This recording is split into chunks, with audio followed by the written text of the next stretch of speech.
Iran पर Israel और अमेरिकी हमले के 6 दिन हो गए। इन 6 दिनों में ईरान से तबाही की तमाम तस्वीरें आई।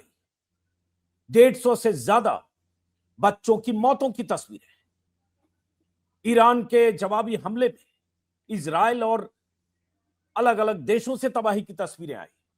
लेकिन कई सवाल हैं जिनका जवाब दुनिया भर में तलाशा जा रहा है कि ये जंग, ये युद्ध दुनिया को किसी बड़े महायुद्ध के मुहाने की तरफ धकेल रहा है। और इन सवालों का जवाब तलाशने के बीच एक घटना हुई।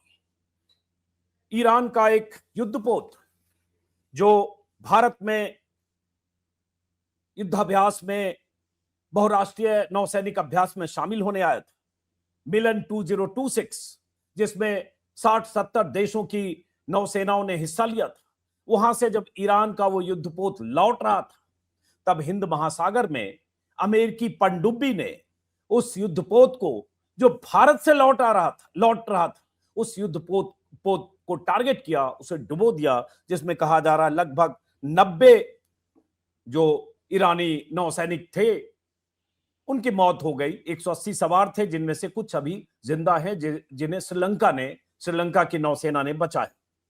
अब सवाल इसके साथ यह भी उठ रहा है कि अगर ईरान का कोई युद्धपोत भारत के साथ संयुक्त युद्धाभ्यास में शामिल होने आया, उसकी वापसी के वक्त हिंद महासागर में उसे टारगेट करके उड़ा दिया गया अमेरिका की तरफ से, क्या भारत की तरफ से इस पर चुप्पी बनती है?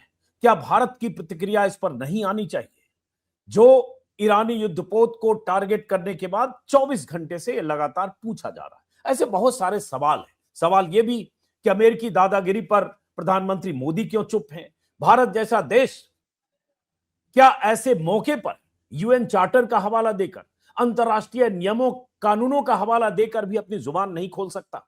जब स्पेन जैसे छोटे देश, जिनके पास न्यूक्लियर ताकत भी नहीं है, जब वो भी एतराज जता रहे हैं अमेरिकी दादागिरी के खिलाफ, जब नेटो के सदस्य देश जो अमेरिका के एलाय रहे, ब्रिटेन से लेकर फ्रांस तक, वहां से भी आवाजें आ रही है कि हमला गलत है, अमेरिकी दादागिरी के खिलाफ अलग अलग देशों से आवाजें आ रही है, स्वीडन से और नॉर्वे से भी।